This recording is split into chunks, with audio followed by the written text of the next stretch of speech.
Vamos a referirnos a un tema fundamental en el estudio de la doctrina penal de esta segunda década del siglo XXI. El tema de la imputación objetiva, su influencia o referencia con el Código Orgánico Integral Penal y en general con la doctrina penal de mayor discusión de hoy en día.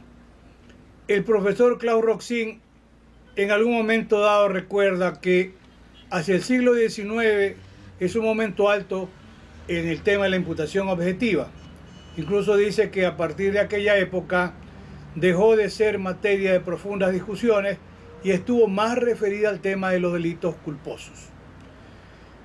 El mismo profesor Roxin dice que a partir de la década de los 50, incluso es una época que coincide históricamente con la llegada al punto alto del finalismo en la concepción alemana del profesor Hans Welzel, también se retoman discusiones en el tema de la llamada teoría de la imputación objetiva. Yo creo que inequívocamente hoy en día tanto los profesores Gunther Jakob como el profesor Claude Roxin son los puntos más altos en la discusión de este tema en particular. Una reflexión es importante. Es necesario estudiar el tema de la imputación objetiva primero, porque alguien podría decir que académicamente es conveniente, y en segundo lugar, ¿tiene realmente o no aplicación? Yo digo que es necesario y que es aplicable. Pues bien, la otra interrogante es a partir de qué momento es necesario en el estudio de un caso o en una disertación hablar sobre el tema de la imputación objetiva. Recordemos muy brevemente lo que venimos sosteniendo, que el delito es un acto típico y antijurídico. Hemos hablado de dos juicios de reproche, el uno dirigido al acto para concluir que es típico y es antijurídico, y el otro juicio de reproche dirigido al dueño del acto para concluir que es culpable. Pues bien, en esta propuesta, elementos objetivos del tipo penal, manifestación de conducta, un resultado y una relación de causa-efecto entre la conducta y el resultado. Allí tendríamos los elementos objetivos del tipo penal, y en el estudio de los elementos subjetivos podemos hablar del dolo y de la culpa, podemos hablar de elementos normativos del tipo penal, la exigencia de determinadas calidades, por ejemplo la condición de funcionario público, de instrumento público, etcétera, y las particulares finalidades que pueda perseguir una persona en la comisión de un delito. De pronto alguien quiere asaltar un banco para pagar la educación al hijo, alguien quiere cometer una estafa para comprarse un carro del año, y esto sería lo que hemos llamado en la teoría del iter criminis, se llama la fase de el agotamiento que va más allá de la consumación. Pues bien, en esa línea de explicación, tratando de ser lo más didáctico posible, nos preguntamos en qué momento es necesario referirnos a la imputación objetiva. Una vez que se ha determinado que hay una manifestación de conducta, que hay una relación de causa a efecto entre la conducta y el resultado, antes de pasar al estudio de los elementos subjetivos del tipo penal, tendríamos que llegar a la conclusión de si ese resultado, que es de una manifestación de conducta, le puede o no ser imputado objetivamente. Ese es el momento clave.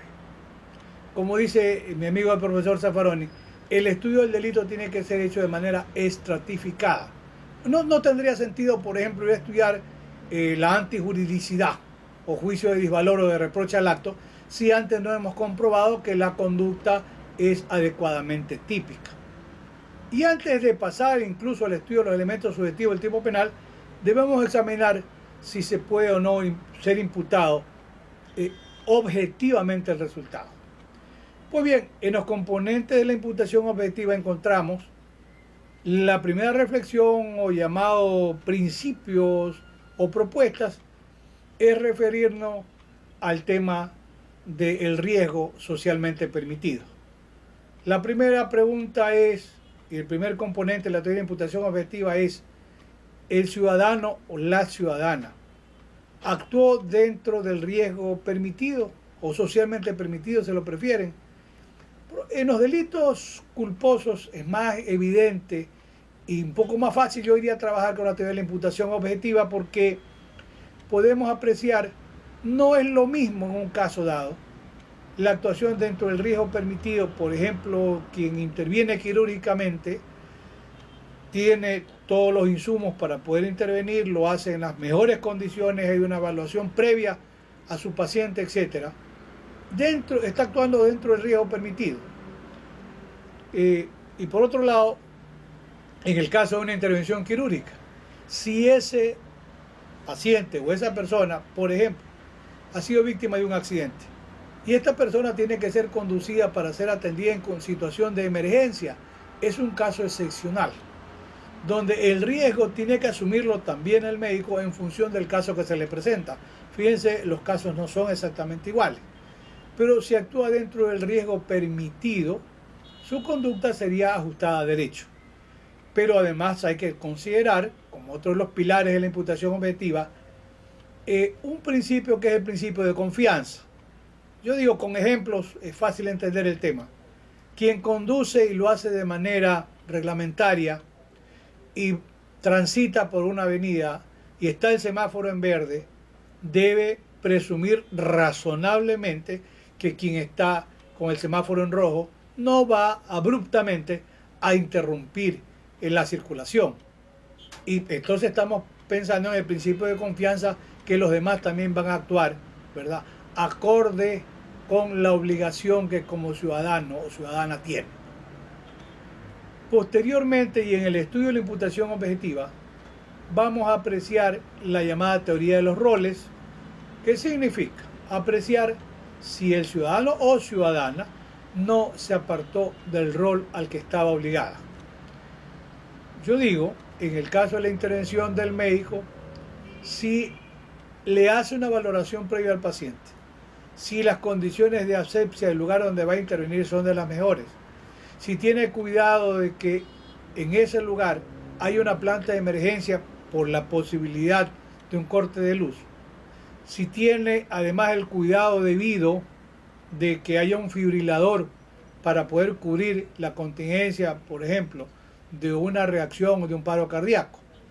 Si no tiene el cuidado, la previsión de la posibilidad de un resultado, no hay una planta que sirva como planta de emergencia, no hay la posibilidad de contar con un fibrilador. En ese momento se está apartando de su rol y del debido cuidado.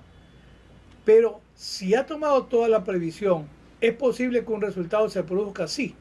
Hay un caso, en teoría, que puede ser un caso enteramente fortuito, un caso eventual, un caso que está más allá de la posibilidad de prever. No hay el apartamiento de su rol y consecuentemente se produce la conducta que es una conducta neutra o neutral y funciona lo que nosotros estudiamos como la prohibición de regreso. Sería injusto que se le cargue el resultado a quien actuó con el debido cuidado, que no se apartó de su rol como buen profesional, etc. Y podría ocurrir el hecho por una situación que no se deba al debido cuidado. Finalmente, en este componente de la imputación objetiva, habría que también justipreciar la actuación de la víctima. Se habla a veces de la actuación de la víctima a propio riesgo. El caso de decide una persona suicidarse, aprovecha el momento en que pasa el tranvía, el ferry, etc. y se tira, ¿verdad?, en el momento que está circulando y lo mata. O una persona que abruptamente decide tirarse bajo las llantas de un vehículo.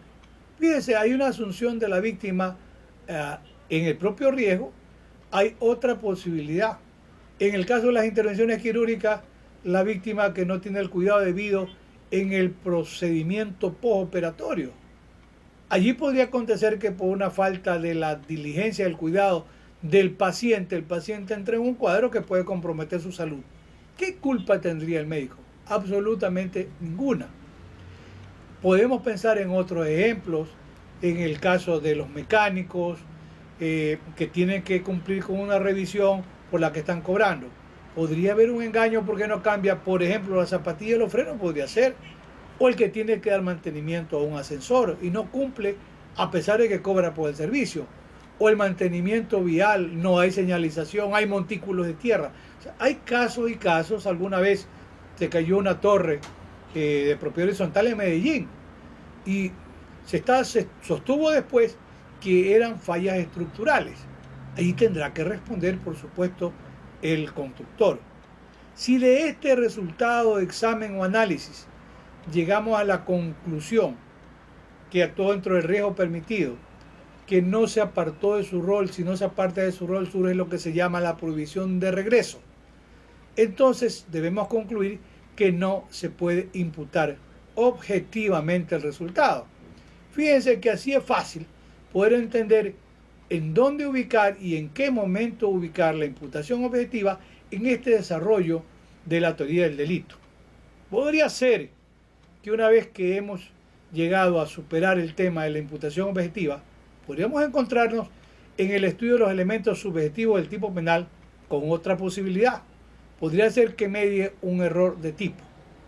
Si una persona, el dolo que requiere conocimiento, representación y además voluntad o intención.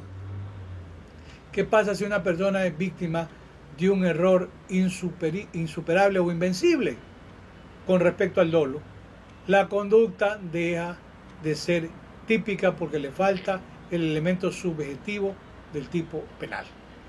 De suerte que allí podríamos, además después del estudio de la imputación objetiva, podríamos llegar a concluir si esa conducta, ¿verdad?, es dolosa o no. ¿Qué pasa con el error de tipo? Cuando es insuperable o invencible, por ejemplo, en la edad de la víctima, por ejemplo, alguien lo engañan para que lleve drogas ilegales, no lo hace con conocimiento, es víctima de un error. Si es insuperable o invencible, hay un error de tipo que determina la ausencia del tipo penal doloso. Podría responder por tipo penal culposo si es que está prevista la conducta como delito culposo. De esa manera, nosotros hemos avanzado en este estudio de la teoría del delito y esto se puede aplicar al Código Orgánico Integral Penal, pero por supuesto, como hemos dicho ya en otros momentos, aunque el legislador equivocadamente y por mala asesoría dijo que había que suprimir el error de tipo subsiste en la doctrina. Eso es sin duda incuestionable. ¿Cómo va a resolver el juez? El juez para eso tiene que acudir a las fuentes del derecho, tiene que acudir al derecho, tiene que acudir a la ley cuando la ley lo prevé, tiene que acudir a la doctrina y tiene que acudir a la jurisprudencia. Como yo he dicho en otros momentos, la mejor doctrina se hace a base de la buena información que recibe el doctrinario que se dedica a estudiar. ¿Y para qué sirve esto? Para ir creando la posibilidad de una mejor y más adecuada jurisprudencia. Iremos avanzando y dejamos para otro momento referirnos a aspectos también que tienen que ver para completar la primera parte del estudio de la teoría del delito que tiene que ver con la antijuridicidad y apreciaremos que si hay causa de justificación o estado de necesidad, la conducta podrá ser típica y no es antijurídica y consecuentemente no puede ser reprochada como delictiva.